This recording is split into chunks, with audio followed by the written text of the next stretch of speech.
El Real Betis de Manuel Pellegrini consigue una victoria de oficio sin sus 4 mejores futbolistas ante su máximo rival. Vamos con el análisis del Gran Derby. Muy buenas, ¿qué tal? Bienvenidos a un nuevo vídeo, bienvenidos al vídeo de análisis de el Gran Derby, de este partido que enfrentaba al Sevilla y al Real Betis Balompié, donde el conjunto de Pellegrini ha terminado ganando el partido 0-2 en un partido que para mucha gente leía en Twitter, leía en X en el descanso que estaba siendo un mal partido del equipo de Pellegrini, pero que yo pienso que ha sido un partido muy correcto, un partido típico de lo que suele pasar en un Gran Derby, típico de lo que suele ser un partido de estas circunstancias, un partido de esta importancia, que ha sido una victoria de oficio, como decía al principio, y que coloca al Real Betis en una posición ya no en lo que conviene a la tabla de clasificación, sino en la posición moral. Esto va a suponer un cambio de dinámica, si ya lo estaba haciendo el Betis de Pellegrini tras estos buenos partidos durante los últimos meses, pero ahora vuelve Isco, vuelve Amrabat dentro de poco tiempo, y evidentemente un partido que viene condicionado por las 6 bajas que ha tenido el Real Betis Balompié. 4 de ellos son sus mejores futbolistas: Sofiane Amrabat, Antony, Isco y Giovanni Lo Celso, además de las bajas de Pau López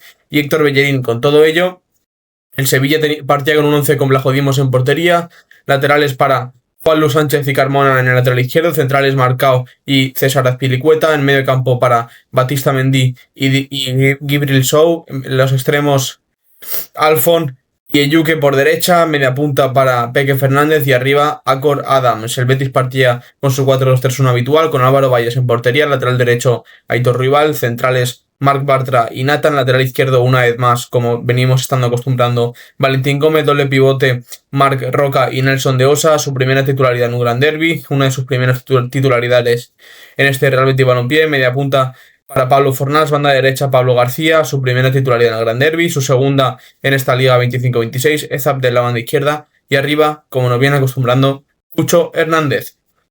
Como decía, a destacar del 11 del Real Betis la presencia de Pablo García y Nelson de Osa, el primero de ellos porque lo más lógico era alinear a Ángel Ortiz en ese lateral derecho, tras los buenos partidos que hizo ya el año pasado, hizo ya la temporada pasada y el gran partido que hizo frente al Utrecht este pasado jueves. Pellegrini decidió alinear a Pablo García en el extremo derecho y a Aitor Rival en el lateral derecho, pese a que lo más esperado por los aficionados era tener a Aitor Rival en la banda derecha y a Ángel Ortiz en el propio lateral derecho. En segundo lugar, la presencia de Nelson de Osa. En mi opinión, creo que tras las bajas de Sofiane Amrabat, de Isco y de Giovanni Lo Celso, pensaba que Altimira iba a ser ese jugador que iba a partir de titular junto a Marc Roca, pero Pellegrini ha decidido poner a Nelson de Osa e ir directamente a por el partido.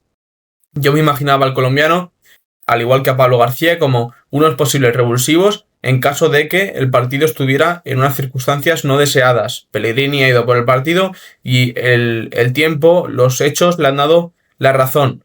¿Por qué? Porque el Betis, como decía al principio, ha hecho un planteamiento no tan vistoso como suele ser el equipo de Pellegrini. Sí que es verdad que este año, desde que Isco no está mutando quizás hacia otro tipo de estilos, hacia un estilo mucho más contragolpeador, mucho más dependiente de sus extremos, dependiente de ese talento individual. En el día de hoy no estaba Antony, pero ya vimos el día del Girona como el Betis dependía demasiado de Antony. Cuando vimos que a Antony no le salían las cosas, creo que todos pensábamos que el Betis iba a estar falto de ese tipo de talento. El partido comenzaba con mucho ritmo, con mucho ímpetu, mucha intensidad por parte del Sevilla. Sí que es cierto que el Betis robando muchos balones en esa zona de 3/4, en esa zona entre la defensa y el medio del campo, robando muchos balones, pero sin saber materializar dichas ocasiones, sin saber crear las propias ocasiones una vez robado el balón. Como digo, el Betis ha hecho un gran partido a nivel defensivo. Pienso que Marc Bartra, sobre todo Nathan, que luego lo veremos, ha hecho un partido excelso, imponiéndose en cada duelo frente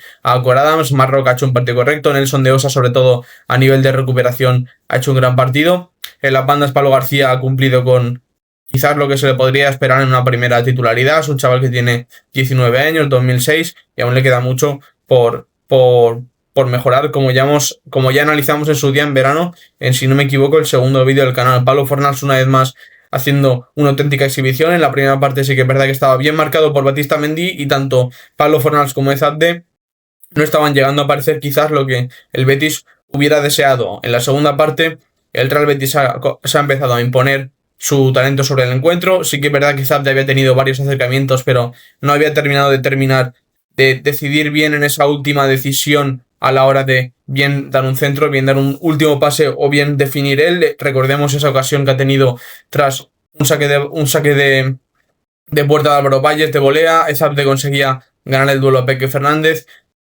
conduce 10-15 metros y al final, en vez de meterse el balón hacia adentro, termina echándose el toque hacia la izquierda y termina fallando, a pesar de que ha sido una gran parada de Oliseas Vlachodimos. Como digo, la segunda parte del Betis ha comenzado a hacerse dueño del partido, no tanto con el balón, sino sobre todo a nivel de ocasiones, a nivel de verticalizar las jugadas que tenía, partiendo de un bloque defensivo muy compacto, muy seguro, muy sólido, como nos viene acostumbrando Pellegrini en esta última temporada, en esta temporada 25-26, en el que de la mano de Marc Bartra, de la mano de Nathan, de la mano de Valentín Gómez y de la mano de un Ricardo Rodríguez, más un Héctor Bellerín y un Diego Llorente que se está empezando a sumar, el Betis tiene una solidez defensiva que le convierte en un equipo con un suelo competitivo súper alto. Además, hoy, como decía al principio, no estaba Sofiane Amrabat, que era otro de los jugadores súper importantes en ese aspecto, pero tanto Marroca como Nelson de Osa y el posterior Celia Altimira la han suplido a la perfección. Pablo Fornals hacía ese gol con una jugada espectacular, una jugada de talento,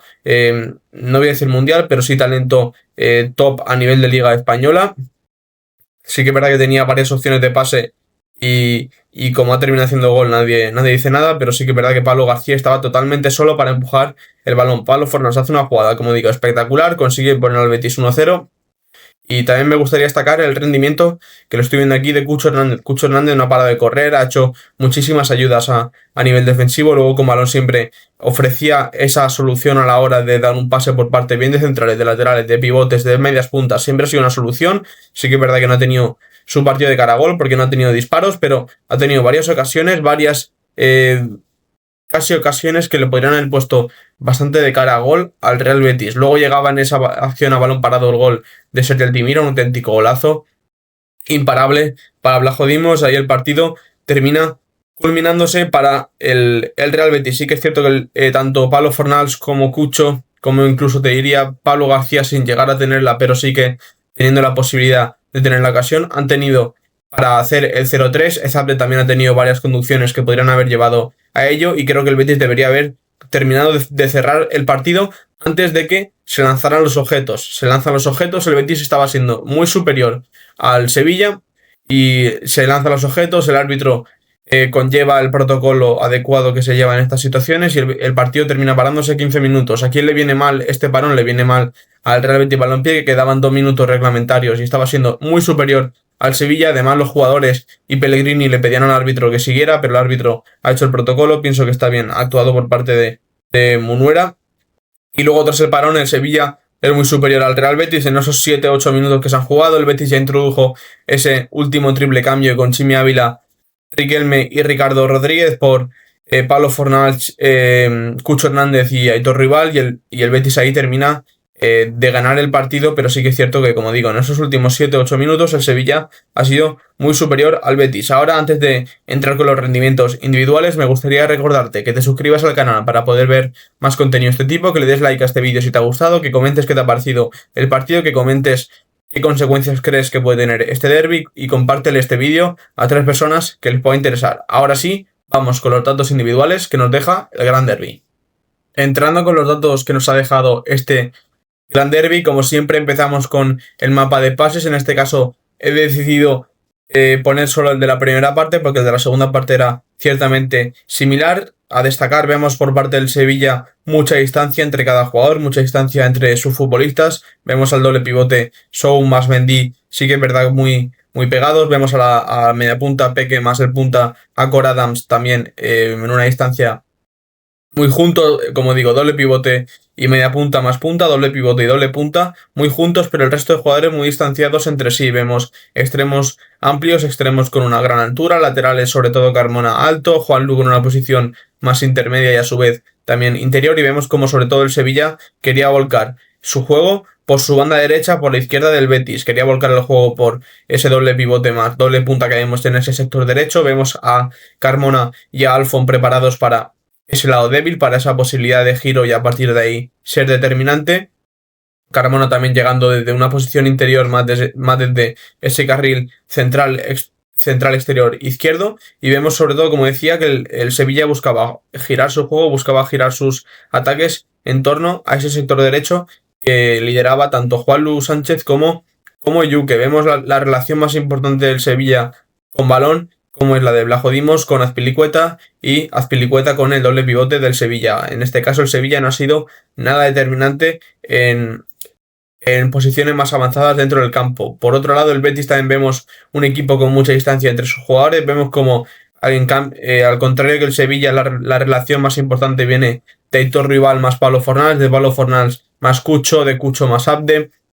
Y aun teniendo esa distancia tan larga, el Betis conseguía conectar ese tipo de pases. Algo interesante que deja este mapa de pases por parte del Betis: vemos un Pablo García muy centrado, como siempre el Betis centrando sus ataques por esa banda izquierda, estando Isco o no estando Isco. Vemos que Abde centraliza todo el juego del Real Betis, con un Abde siendo el jugador más alto del equipo. Normalmente veíamos, cuando Pablo Fornals era la media punta, a Pablo Fornals ligeramente más alto que el Cucho, y el Cucho viniendo en una posición más atrasada. En el día de hoy vemos que el Cucho es, después de Abde, el jugador más adelantado, pero vemos que Nelson de Osa, sin tampoco llegar a ser un media punta, tiene una posición considerablemente más adelantada que la que tiene Pablo Fornals. El castellonense, en vez de ser el media punta, ha sido un interior más, acompañado a Nelson de Osa y Marc Roca como pivote. Digamos que con balón, digamos que en la posición media, cuando el Betis tenía la pelota, el Betis, en vez de estar en un 4-2-3-1, el Betis se estructuraba en un 4-3-3, con un Nelson de Osa y un Pablo Fornals intercambiando constantemente sus roles, uno hacia interior,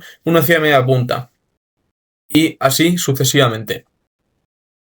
Si miramos los pases progresivos, lo he destacado porque nos deja una diferencia clara entre la primera y la segunda parte. En la primera parte vemos como el Sevilla da 22 pases progresivos, el Betis da 12, en la segunda el Sevilla da 18 pases progresivos y el Betis da 21.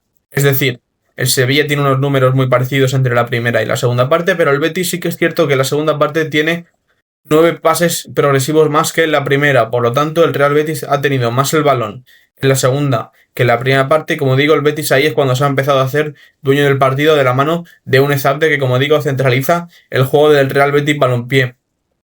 Por parte del Sevilla, César Azpilicueta ha sido quien más pases progresivos ha dado, 7 pases progresivos. En ese sentido, como digo, por su lado derecho, como comentábamos en el mapa de pases, ha sido donde el Sevilla ha centralizado su juego, y el Betis lo hace por la izquierda. Vemos un Valentín Gómez también con 5 pases progresivos, como tiene esa secuencia de pases que te hacen avanzar 10 metros de cara a la portería, en este caso a un Ezabde, en este caso también a un Cucho o a un Pablo Fornals, en este caso a rupturas interiores, pero sobre todo a un Ezabde que, como decía antes, centraliza todo el juego del Betis, más aún si no están Isco y Antony.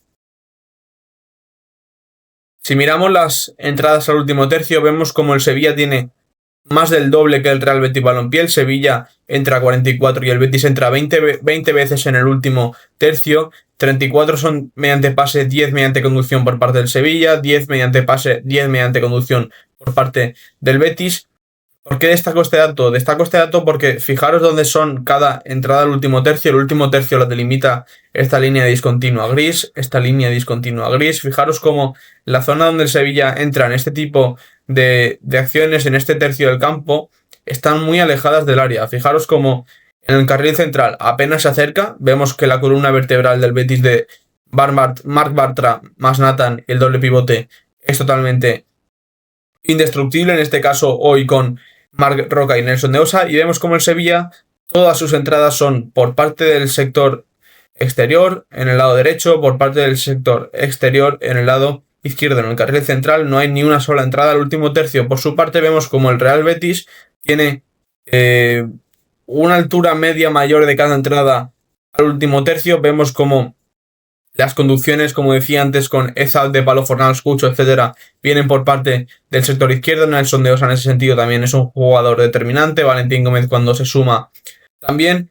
Y como decía, vemos mucha más presencia en el área. Tampoco es demasiada, pero vemos mucha más presencia en el área por parte del Real Betis, comparándolo con el Sevilla. Sí que es cierto que no. Ahora lo vais a ver con las entradas al área. Las entradas al área, el Betis es superior al Sevilla, teniendo la mitad de entradas al último tercio, y creo que esto es bastante significante porque el Sevilla no ha terminado de ser efectivo en ese tipo de situaciones. Fijaros en las entradas al área. Como decía, en las entradas al área, Sevilla, recordemos que tenía un 44 de entradas al último tercio y el Betis 20 entradas al último tercio. Si nos fijamos solo en entradas al área, el Sevilla tiene únicamente 5 entradas al área, 3 mediante el pase, 2 mediante conducción, y el Betis tiene 11 entradas al área, 6 mediante el pase, 5 mediante la conducción. Como decía, el Betis ha sido mucho más presente, ha tenido mucha más presencia en ese tipo de situaciones, ha tenido mucha más presencia en el área rival y a fin de cuentas es lo que te hace terminar ganando el partido, en este caso con una superioridad muy, muy clara. Entrando ya con los rendimientos individuales, como decía al principio, no ha sido una victoria tanto de jugador individual, tanto de rendimiento individual, sino que ha sido una victoria más de equipo, más de colectivo, más de planteamiento de Pellegrini y su cuerpo técnico, pero me gustaría destacar 3 rendimientos individuales. En este caso, por parte de Nathan, lo más interesante que nos deja el brasileño, lo más interesante que nos deja el central, es que es un jugador que promedia muchos despejes por partido. En este caso, ha hecho, fijaros, clearance, despejes, son este tipo de figuras hexagonales. Ha hecho hoy 12 despejes en el partido que enfrentaba al Sevilla. Nathan, como decía al principio, se ha impuesto en todos los duelos frente a Cor Adams y es un central que tiene condiciones de sobra para jugar en un futuro en un equipo grande. Tiene 24 años, es un central joven y que recordemos que el Betis ya rechazó 23 millones en este verano. Otro de los jugadores a destacar, Valentín Gómez. Subí un post a LinkedIn hace una semana apenas. Valentín Gómez era un jugador que prometía mucho en Argentina, está muy bien considerado en su país, llegó al Betis para jugar de central, pero en ese puesto tiene mucha competencia. No porque él no dé el nivel, sino porque tiene compañeros que tienen el mismo nivel que él. Tampoco creo que sean superiores a él, son de un nivel muy parecido, como son Nathan, como es Marc Bartra y como es a un nivel de momento inferior Diego Llorente, pero Valentín Gómez ha sabido encontrar su sitio en el peor puesto que tenía la plantilla cubierto, que es el lateral izquierdo.